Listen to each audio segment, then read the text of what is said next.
Bienvenue dans Une voix pour elle, la série de podcasts qui met en lumière les parcours inspirants des femmes qui façonnent l'avenir du numérique au sein de CGI. Dans chaque épisode, vous découvrirez des histoires uniques, des parcours, des défis et des réussites qui prouvent qu'il n'y a pas de limite quand on ose se lancer dans ce secteur. Ces femmes passionnées, audacieuses et visionnaires partagent avec nous leurs expériences, leurs ambitions et leurs conseils pour prendre sa place dans un monde en constante évolution. Alors c'est parti, installez-vous confortablement et écoutez-les ouvrir la voie. Alors, je m'appelle Anne Nivois, je viens tout juste de fêter mes 40 ans et je vous parle depuis Clermont-Ferrand. L'aspect plus perso, je suis mariée à Pierre depuis 10 ans. Je partage ma vie avec lui depuis plus de 20 ans maintenant. On a 2 enfants, donc Jeanne qui a 8 ans et Louis qui va bientôt fêter ses 4 ans.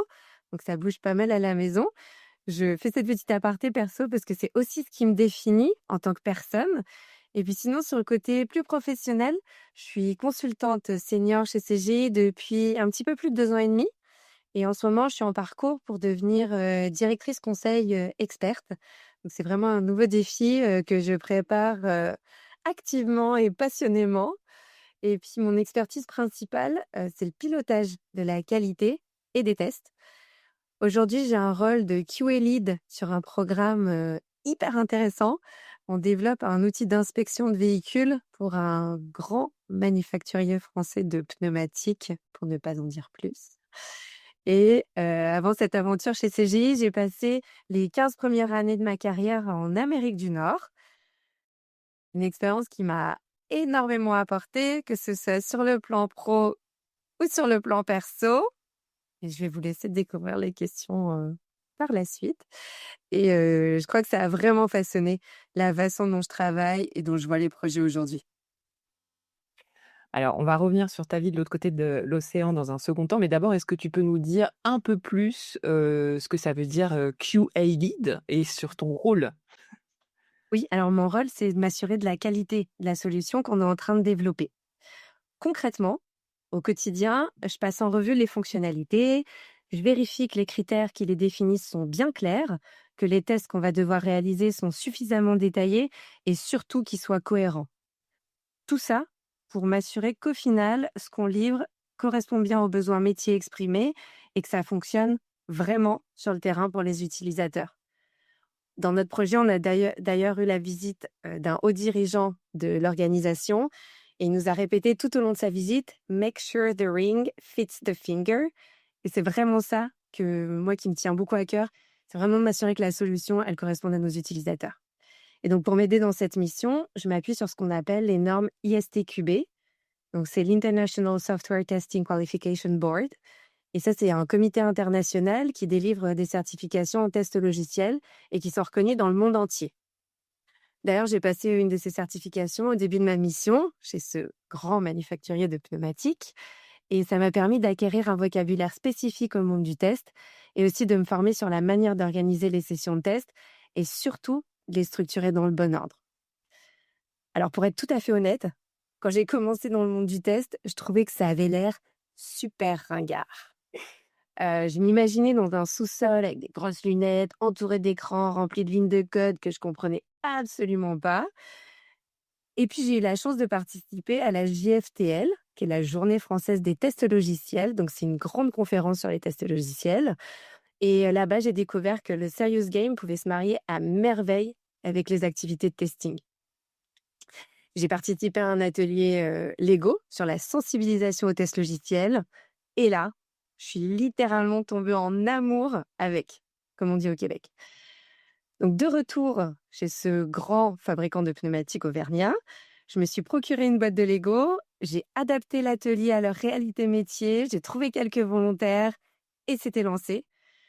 CGI m'a énormément soutenue dans ce projet, ils m'ont donné les moyens de le développer. En quelques mois, j'avais formé près de 200 personnes, animé plusieurs ateliers lors d'événements d'envergure et même proposé cet atelier au sein de l'agence du Mans pour un de leurs clients dans les assurances.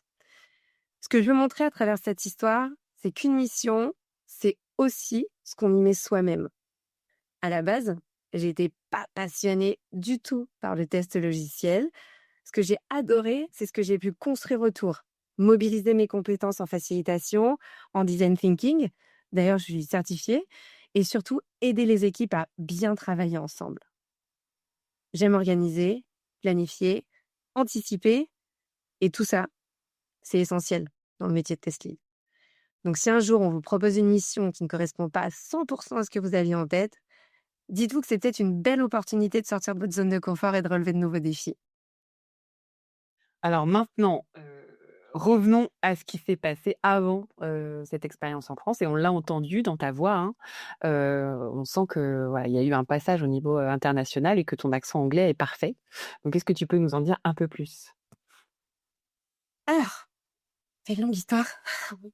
Et pour comprendre comment je suis arrivée aux États-Unis, puis au Canada, faut remonter 20 ans en arrière. J'ai eu un parcours assez classique au départ. Après mon bac, je suis rentrée en classe prépa, puis j'ai intégré la Bourgogne School of Business à Dijon. Là-bas, j'ai suivi un parcours double diplôme, ce qui m'a permis de valider un master en France et un master aux États-Unis, puisque je suis partie étudier 1 an et demi dans une université américaine à Ithaca College, au nord de l'État de New York. Avant ce départ, j'ai fait une année de césure, pendant laquelle j'ai travaillé pour le magazine Le Point. Et cette année sur Paris a été incroyable. J'ai eu la chance d'assister à plein d'avant-premières de ciné, de concerts, d'interviewer des artistes, surtout des chanteurs et des chanteuses. Quand j'y repense aujourd'hui, je sais pas si j'aurais l'audace de refaire tout ce que j'ai fait à ce moment-là. Je me rappelle par exemple être partie en Converse, un iPod à la main pour aller interviewer Henri Salvador dans un grand hôtel parisien juste avant son dernier concert à la salle Pleyel, car il est malheureusement décédé très peu de temps après. J'ai plein d'anecdotes comme ça de cette année au Point, c'est une période vraiment riche. Cette expérience m'a permis de découvrir un monde dont je ne soupçonnais même pas l'existence.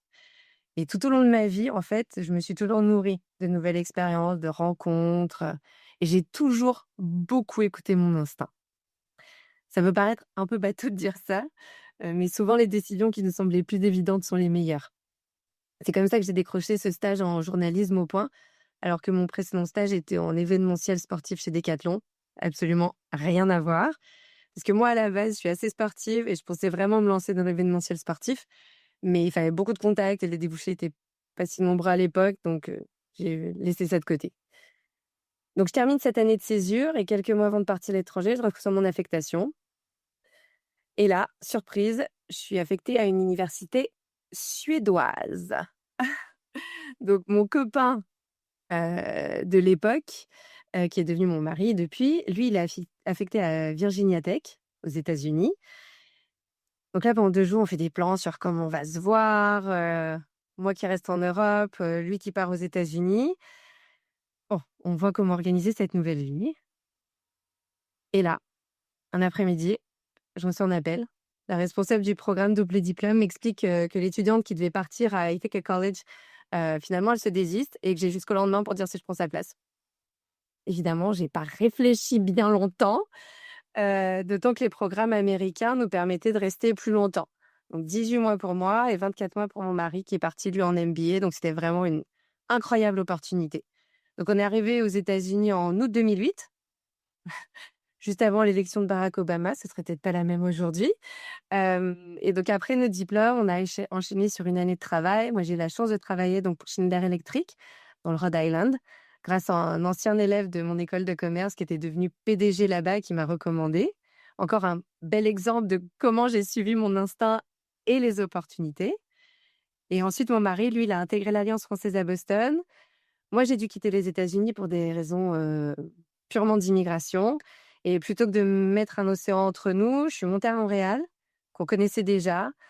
J'ai de la famille là-bas, donc c'était plus simple pour moi d'immigrer au Canada plutôt que de re-rentrer en France. Donc là, j'arrive à Montréal.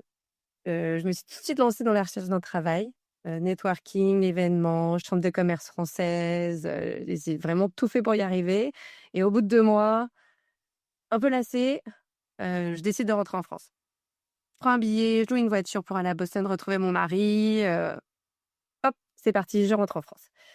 Et là, le jour où je vais chercher la voiture de location, ma carte de crédit ne passe pas. Je dois attendre 24 heures. Et pendant ces 24 heures, Un gars avec qui j'avais passé une entrevue un mois avant m'appelle et me propose de commencer la semaine suivante dans son agence de pub à Montréal.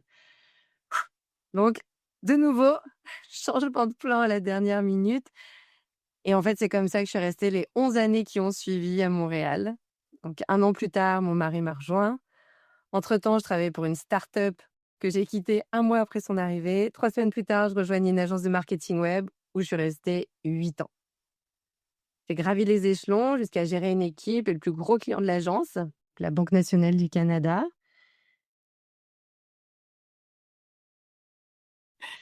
Ce que j'ai vraiment adoré au Québec, c'est la puissance des femmes. C'est une société très matriarcale. On retrouve des femmes à tous les niveaux des entreprises, y compris dans le top management. Et j'ai envie de dire, surtout dans le top management. Et j'ai eu de vrais rôles modèles. J'ai aussi eu la chance d'avoir un mentor incroyable, le cofondateur de l'agence. Il m'a appris tout ce que je sais en relation client, négociation, gestion financière, management. Et c'est vraiment des rencontres qui marquent toute une vie. Et la mienne. Donc après 10 ans de marketing web, je me suis retrouvée en charge du système ERP de l'agence, de sa maintenance, des appels d'offres pour le remplacer, etc. Et c'est là que j'ai vraiment mis le pied dans l'univers des TI. Puis à l'aube du Covid, fallait que je tourne la page. Je sentais que j'avais besoin de renouveau, donc j'ai démissionné et j'avais vraiment, vraiment besoin de changement. Et pendant cette période, ma fille a eu un grave accident. Et là, ça m'a vraiment fait réfléchir. J'ai brièvement exploré le design d'intérieur, mais j'étais un petit peu trop loin de mon cœur de métier et c'était pas le plus confortable. Donc finalement, je suis vite revenue au TI. J'ai été embauchée à 5 mois de grossesse dans une entreprise de conseil en système ERP. J'y ai beaucoup appris. J'ai aussi compris que ce que je voulais plus, c'était travailler tard, être stressée dès le petit déjeuner. Et donc là, de nouveau, il fallait passer à autre chose. Et donc en juin 2022, j'ai été contactée par Capgemini à Nantes. Le processus d'entrevue m'a donné l'élan pour envisager un retour en France, que je souhaitais déjà depuis de nombreuses années. Et mon mari m'a toujours dit, en rentre quand tu veux. Je ne prendrai pas l'initiative, mais si tu le fais, je te suivrai. Et c'est ce qui s'est passé. Donc finalement, c'est à CGI, à Clermont, que j'ai posé mes valises. Les échanges ont été naturels, humains. Je me suis tout de suite sentie à ma place. Probablement aussi l'héritage québécois a aidé dans ce processus-là. Et cette culture se ressent énormément dans l'entreprise, l'accessibilité, l'innovation, l'écoute. Et donc voilà, comment en l'espace d'1 mois et demi, on a mis en carton 15 ans de vie en Amérique du Nord pour revenir en Auvergne juste à temps pour la rentrée de ma fille en CP. Donc voilà, j'avais prévenu, c'est une longue histoire. Comment je suis arrivée à Ithaca, une petite ville de l'État de New York, et comment 14 ans plus tard, je suis revenue avec ma famille au cœur des volcans pour continuer ma carrière. Et est-ce que ce retour en France, il s'est bien passé? Globalement, oui. Globalement, le retour s'est bien passé, même si c'est sûr qu'il a fallu s'adapter, je te mentirai pas. Revenir après 15 ans en Amérique du Nord, c'est forcément un choc culturel, surtout dans le monde du travail. J'ai redécouvert un environnement plus marqué par certaines traditions, parfois un petit peu trop patriarcal à mon goût. Les mentalités évoluent et heureusement, mais le chemin reste long, notamment pour que le leadership féminin soit pleinement reconnu à sa juste valeur. Et c'est d'ailleurs un sujet qui me tient énormément à cœur. Je pense qu'on a tous un rôle à jouer pour encourager les filles d'aujourd'hui et les femmes de demain à croire en elles, à oser rêver grand, à prendre toute leur place dans tous les métiers, dans tous les environnements. Et ça passe aussi par élever des garçons sensibles à cette égalité, ouverts, bienveillants. Alors oui, j'ai été confrontée à des comportements que j'avais un petit peu oubliés, un certain manque de bienveillance, parfois même de la jalousie. Donc c'était pas simple, surtout au début. Je me mettais beaucoup de pression aussi pour réussir ce retour en France, pour que ce changement de vie que j'avais imposé à la famille soit une réussite. Mais j'ai aussi beaucoup, beaucoup appris pendant cette période. et j'ai eu la chance, chez CGI de pouvoir intégrer dès ma deuxième année le cycle vert, qui est un programme de formation interne absolument exceptionnel, qui m'a énormément portée et qui m'a redonné la confiance et l'énergie dont j'avais vraiment besoin. Ça m'a permis de retrouver ce que j'aime dans le travail, l'envie d'avancer ensemble dans un climat de respect, d'entraide et d'innovation. Aujourd'hui, je regarde ce parcours avec beaucoup de fierté. Revenir, c'est pas simple, mais c'est aussi, une formidable occasion de se réinventer, ce que j'ai fait, et puis d'apporter un regard différent et de contribuer à mon échelle à faire un petit peu, bouger les lignes, surtout pour nous les femmes. Alors, merci pour cette jolie histoire. Moi, je peux pas m'empêcher de revenir un peu à la source, et notamment à ce que tu rêvais de devenir quand tu étais enfant. Quel était ton métier de rêve? Alors absolument rien à voir, sculpteuse de pierre. Je sais pas pourquoi, mais pendant longtemps, c'est ce que je voulais être, sculpteuse de pierre. C'est probablement mon goût pour le faire avec les mains, je pense, qui m'attirait, la créativité que ça représentait, surtout pour le concret. Si je fais le parallèle avec ma vie d'aujourd'hui, je me rends compte que j'ai une passion pour rendre les projets très tangibles, et l'atelier, Lego, c'est un bon exemple. Organiser des workshops pour aider les équipes à se réinventer et booster leur créativité, c'est vraiment ce qui m'anime au quotidien. Et tu parlais, tout à l'heure du premier pied que tu avais mis dans l'IT, avec la gestion des ERP dans une des premières expériences professionnelles que tu avais eues au Canada. Qu'est-ce qui t'a donné vraiment le déclic pour plonger dans cet univers et t'y épanouir aujourd'hui?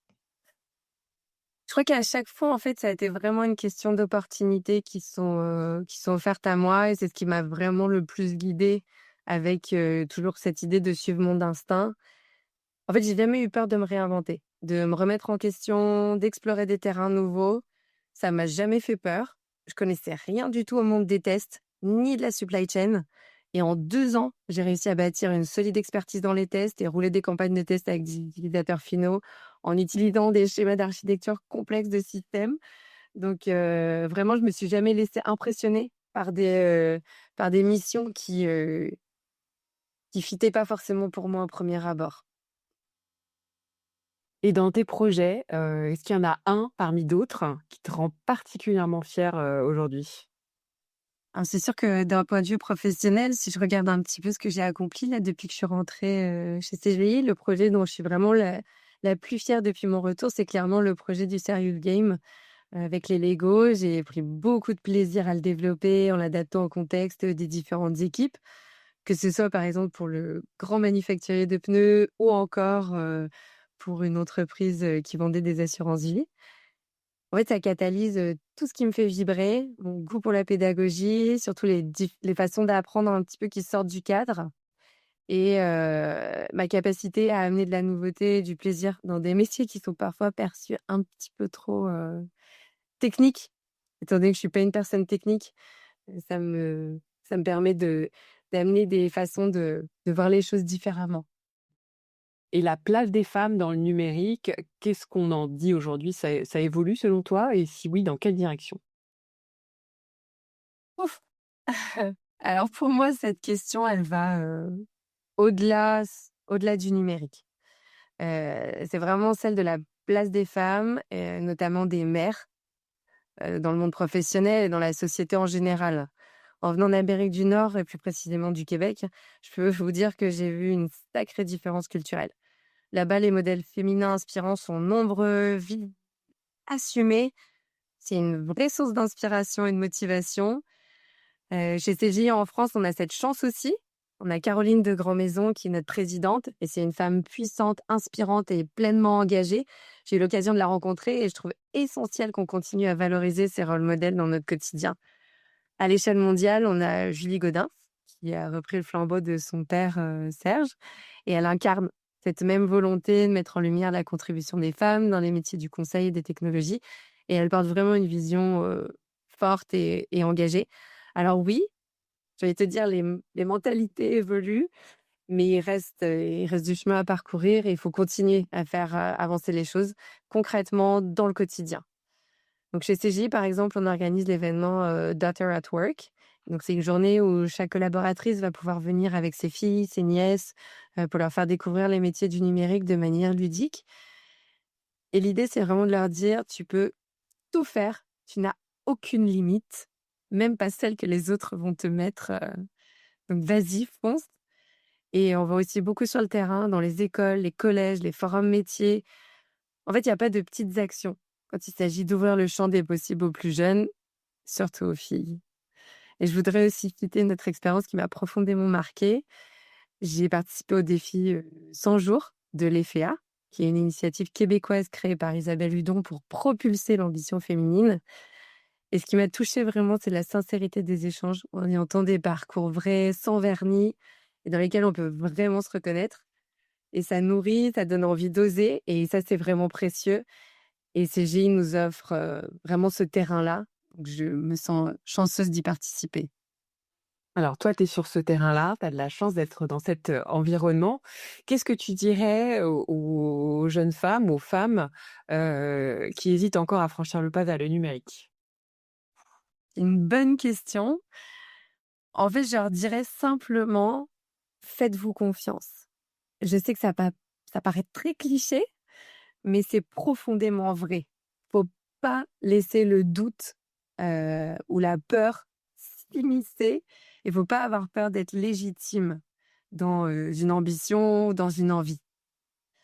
Le numérique, en fait, c'est pas réservé à une élite de codeurs ou à celles et ceux qui ont un parcours ultra technique. Il y a la place pour vraiment tout le monde. Moi-même, j'ai pas de formation d'ingénieur et pourtant, je m'épanouis pleinement dans ce secteur. Donc, il y a de la place pour des profils très différents et c'est vraiment cette diversité-là qui enrichit les projets. Parce qu'un projet que de développeurs, je suis persuadée que ça ne fonctionnerait pas non plus. Et puis, ce qu'il y a vraiment de magique dans le numérique, c'est que beaucoup des métiers de demain n'existent pas encore. Alors, qui mieux que vous, les femmes de demain, pour les inventer? Vous allez pouvoir écrire votre propre fiche de poste, être vraiment actrice de votre trajectoire et ça, je trouve que c'est hyper stimulant. Souvent, ma fille se pose la question de savoir comment j'ai choisi mon métier. Ça lui fait poser beaucoup de questions et ce qu'elle va faire, elle, plus tard. C'est une question difficile à répondre parce que moi, son métier de plus tard, peut-être que je le connais pas. Chez CGI, par exemple, on recrute avant tout des personnes et pas juste des compétences techniques. On valorise beaucoup les parcours atypiques, on soutient la reconversion, on forme, on accompagne et surtout, on ne cherche pas à faire rentrer des ronds dans des carrés. Donc, on regarde qui vous êtes, ce que vous pouvez apporter et comment vous pouvez grandir avec nous. Et à partir du moment où vous avez envie de grandir, là, le monde des possibilités, il est infini. Alors, le conseil que je pourrais donner à ces jeunes femmes qui osent pas franchir le pas, c'est allez-y. Même si parfois c'est dur, on va pas se mentir, même si le monde professionnel il n'est pas toujours tendre, le numérique, ça peut vraiment être un levier d'émancipation, de confiance et de créativité. Il n'y a pas de parcours trop différent ou pas assez technique. Trouver sa place, il y a la place pour tout le monde. Bon, je sens que tu as plein de bonnes idées, plein de bons conseils à donner. Et justement, si tu devais donner un conseil aux entreprises pour booster la diversité dans le secteur, qu'est-ce que tu leur dirais? C'est vrai que mon expérience, elle vient de 2 mondes, à la fois la culture, nord-américaine, Québec et la France et donc je pense qu'il faut valoriser, plusieurs choses et si je devais donner un conseil aux entreprises pour vraiment booster la diversité dans le numérique, ce serait vraiment de miser sur la bienveillance au quotidien et vraiment de créer un environnement où chacun se sente accueilli, respecté et encouragé à exprimer son potentiel. Il faut aussi investir dans la formation au management inclusif, apprendre aux managers à reconnaître et valoriser les différences, pas simplement la performance, et à comprendre les biais inconscients qui peuvent se glisser dans les recrutements ou dans les évaluations. Parce que malheureusement, encore aujourd'hui, on en a. On n'est pas parfait. Et enfin, je pense qu'il est essentiel de ne pas se focaliser uniquement sur les diplômes ou les parcours très linéaires. Les soft skills, comme la créativité, l'empathie, la capacité à apprendre et à s'adapter, pour moi, sont des atouts incroyables. valoriser ses compétences, c'est vraiment s'ouvrir à des profils riches et diversifiés qui peuvent faire toute la différence. Ah, alors ton parcours, il est vraiment criant d'exemples, qui vont dans le sens de ce que tu dis. Donc, moi, je trouve ça super. Mais est-ce que tu as encore un petit message d'encouragement à celles et ceux qui sont encore voilà, sur le côté du chemin ou qui, encore une fois, n'osent pas se lancer? Pour moi, clairement, rien n'est écrit d'avance. Faut pas essayer d'écrire tous les chapitres, de sa vie en une seule fois. J'ai vraiment jamais suivi un plan de carrière tout tracé. Mon parcours, il s'est vraiment construit au fil des rencontres et des opportunités et aussi des doutes. Faut pas croire que tout a été un long fleuve tranquille et je pense que c'est ça qui est beau. On peut avancer sans avoir toutes les réponses, sans tout maîtriser et on a le droit, vraiment le droit de changer de cap, de tester, de se tromper, de recommencer et ça, c'est vraiment complètement OK et des fois, une décision qu'on pense moins bonne va nous amener sur quelque chose, de dingue donc faut pas hésiter à se tromper et je crois profondément, en fait, qu'on n'a pas besoin d'être prêt à 100 pour se lancer dans le numérique. Ce qui compte, c'est l'envie, la curiosité, comme je le disais et puis surtout les personnes qui nous entourent. S'entourer des gens qui nous élèvent et qui croient en nous, ça change tout. Moi, en tant que manager, j'ai souvent embauché des gens plus intelligents que moi. C'est comme ça que j'ai progressé. C'est pas en s'entourant de gens sur qui on veut avoir un sentiment de supériorité qu'on va réussir à progresser. Vraiment, entourez-vous de gens qui sont brillants et vous progresserez beaucoup plus vite. Et puis moi, j'ai cette chance énorme d'avoir un mari vraiment extraordinaire qui est à la fois mon pilier, mon miroir, ma force. Ça fait plus de 20 ans, je ne citerai pas le chiffre, mais qu'on avance ensemble.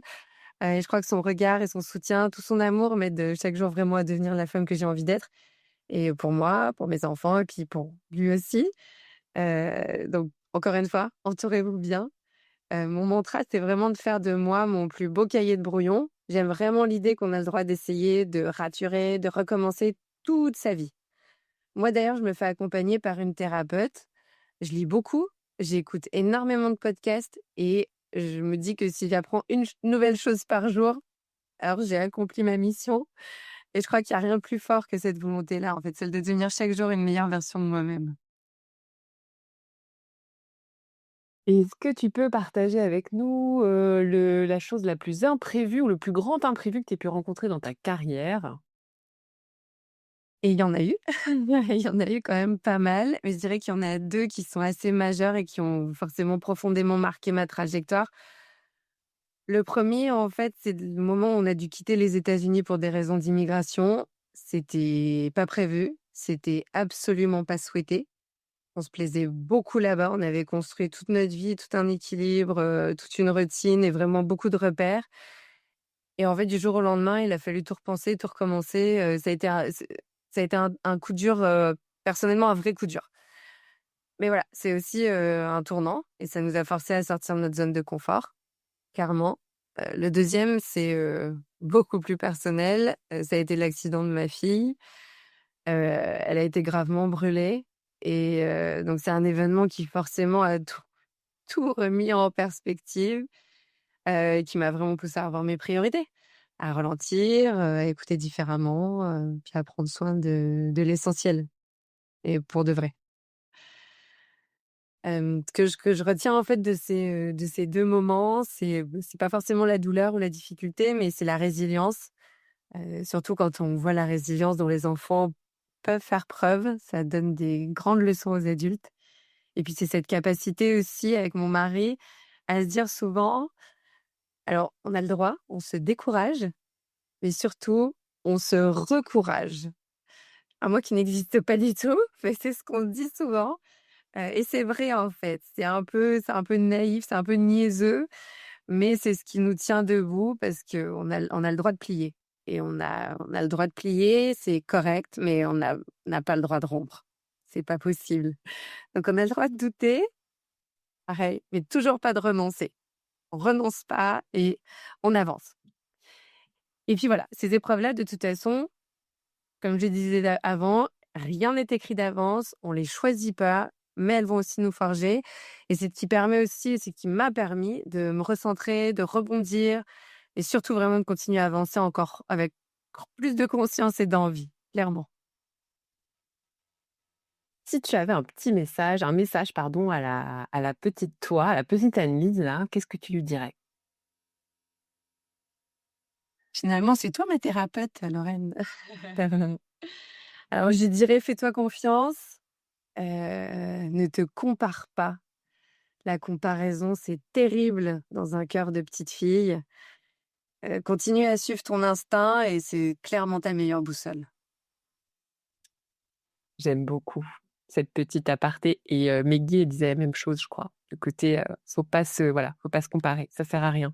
Mmh. À part se faire du mal. Ouais, exactement et alors par contre, est-ce qu'on peut quand même avoir des rôles modèles ou en tout cas des personnes qu'on admire et qu'on a envie de suivre jusqu'au bout du monde? On a le droit et puis on a le besoin d'avoir des gens qui nous inspirent et qui nous font du bien. Et ils n'ont pas besoin d'être, dans notre quotidien, en fait, ces gens-là. On peut s'inspirer de personnes incroyables qui sont loin de nous et d'autres plus proches de nous et puis moi, c'est vrai que j'ai eu la chance de croiser, vraiment plusieurs femmes inspirantes au fil de mon parcours. Mais si je devais vraiment commencer quelque part, ce serait, le mentor que j'ai eu au Québec, donc le cofondateur de l'agence où j'ai travaillé, où je suis restée, presque 10 ans. Alors oui, certes, c'était un homme, mais c'est vraiment lui qui m'a ouvert la voie, qui m'a surtout permis de croiser des femmes incroyables, fortes, brillantes et ambitieuses et profondément humaines. C'est lui qui m'a fait confiance pour m'emmener, à la Banque nationale et rencontrer toutes ces clientes incroyables, que j'avais, qui m'ont vraiment beaucoup inspirée. Et c'est vrai qu'au Québec, les rôles modèles féminins, ils sont partout. On les voit, on les entend, on les célèbre.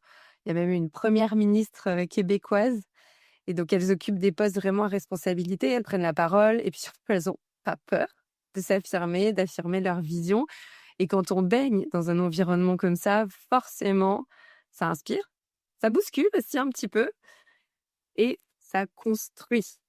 Et c'est pour ça que je crois tellement à l'importance d'avoir des modèles positifs. Alors pas pour les copier et toujours pas pour se comparer, mais vraiment pour s'y refléter et pour s'autoriser en fait à rêver plus grand parce qu'on a le droit et on a le droit de rêver d'être soi-même, mais en mieux. Et aujourd'hui, je mesure à quel point ces rencontres m'ont donné de l'élan et de la confiance et de l'envie à mon tour d'être cette figure pour d'autres femmes. Et à l'inverse, Annelise, est-ce que tu as déjà senti que tu étais pas à ta place? Et si c'était le cas, comment ça t'a voilà, qu'est-ce que ça a fait bouger chez toi? Comment tu as réagi? Oui, malheureusement, c'est vrai que c'est des sentiments qu'on n'a pas tellement envie de ressentir, c'est évident, hein, mais oui, ça m'est arrivé et notamment, lors de mon retour en France. C'est sûr qu'après plus de 15 ans passés en Amérique du Nord où j'avais vraiment trouvé un équilibre professionnel et personnel, heu, revenir ici, c'est clair que ça a été un choc culturel, organisationnel et parfois même malheureusement, humain.